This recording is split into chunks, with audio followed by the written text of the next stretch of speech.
যাবে না, তাহলে বিহারে তো ফিরে গড় দিতে পারতো মোদি ফিরে গড় দিতে পারতো, তো তাহলে তো আমরা সবাই সমিদল করে আমরা তো গরু চালাতাম। ওদের কুরবানিটা ওদের করতে দাও, আমরা বাঁচি। আমাদের আর ঘুম নেই, রাত্রে ঘুম নেই, চিন্তায় মাথা খারাপ হয়ে যাচ্ছে। আমি তো হিন্দু লোক, আমি তো দাস, আমি ব্যবসা করি খাই। মোদি গলিবে মদ খেয়ে গরু কিনতে হবে, মোদি খেয়ে। এমনই দুশ্চিন্তায় দিন কাটছে ভারতের পশ্চিমবঙ্গের হিন্দু খামারি ও ব্যবসায়ীদের। রাজ্য জুড়ে এখন উদ্বেগ আর অনিশ্চয়তার আবহ। কোরবানির ঈদকে ঘিরে একদিকে নিরাপত্তাহীনতায় ভুগছেন মুসলিম ক্রেতারা, অন্যদিকে চরম দুশ্চিন্তায় পড়েছেন গরু পালনকারী হিন্দু কৃষক ও ব্যবসায়ীরা।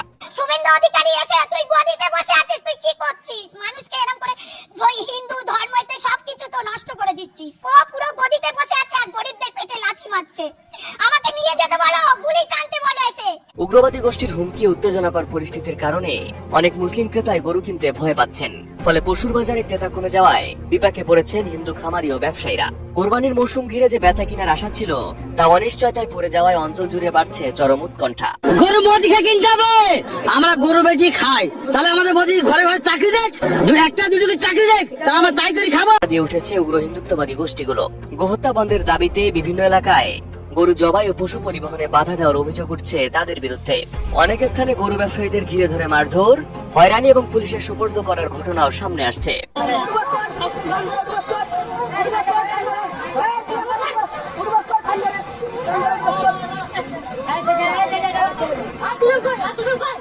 এমন পরিস্থিতিতে মুসলিমদের অন্যতম ধর্মীয় উৎসব ঈদুল আজহাকে ঘিরে পশ্চিমবঙ্গের অনেক এলাকাতেই এখনো কোরবানির পশু কেনায় অনাগ্রহ দেখা যাচ্ছে। মুসলিমদের অভিযোগ বাজার থেকে কোরবানির উদ্দেশ্যে গরু কিনে বাড়ি ফেরার পথে বিভিন্ন স্থানে উগ্রবাদী গোষ্ঠীর বাধা, হয়রানি, এমনকি জোর করে গরু ছিনিয়ে নেওয়ার ঘটনাও ঘটছে। আর এমন পরিস্থিতিতে অনেকে এবার পশু কিনতে সাহস পাচ্ছেন না। আমি তো হিন্দু লোক, আমি তো দাস, আমি ব্যবসা করি খাই, তাও তো অসুবিধা হয়েছে, কি করবো? না বেচকেনা নেই, ভয় কিনছে না কেউ, পুলিশ ধরবি বলে ভয় করছে, কেউ কিনছে না। এবার চাষিরও অসুবিধা হয়েছে। এদিকে এর প্রভাব সরাসরি পড়ছে হিন্দু গরু ব্যবসায়ী ও খামারিদের উপর, কারণ তাদের বছরের বড় একটি আয় আসে কোরবানির মৌসুমকে ঘিরে। ঋণ নিয়ে গরু পালন করে মুসলিম ক্রেতাদের কাছে বিক্রির আশায় থাকেন তারা। তবে এবার এখন পর্যন্ত গরু বিক্রি না করতে পারায় বড় লোকসানের আশঙ্কা করছেন খামারিরা। আমার 5 লাখ টাকা লোন নেওয়া, সব মহিলারা এসে আমার বাড়িতে এসে বলছে লোন শোধ করো। আমি কি করে করব? চলো আমার বাড়িতে কি অবস্থা, আমি কি করব আমি ভেবে পাচ্ছি না। কোরবানির ঈদে খামারিরা আর্থিকভাবে যেমন লাভবান হন, তেমনি মুসলিমরাও ধর্মীয় বিধান অনুযায়ী পশু কোরবানি করতে পারেন। তবে রাজ্যে বিজেপি ক্ষমতায় আসার পর তৈরি হওয়া উত্তেজনাপূর্ণ পরিস্থিতিতে এবার কোরবানির বাজার নিয়ে দেখা দিয়েছে বড় ধরনের অনিশ্চয়তা।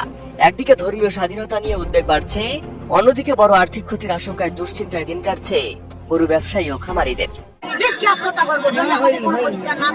আমরা কোথায় যাবো? আমরা তো গরিব, আমাদের কোনো অর্থ সম্মান নেই, জমি জায়গা নেই যে বেঁচে আমরা উঠবো, আমরা কোথা থেকে বাঁচবো?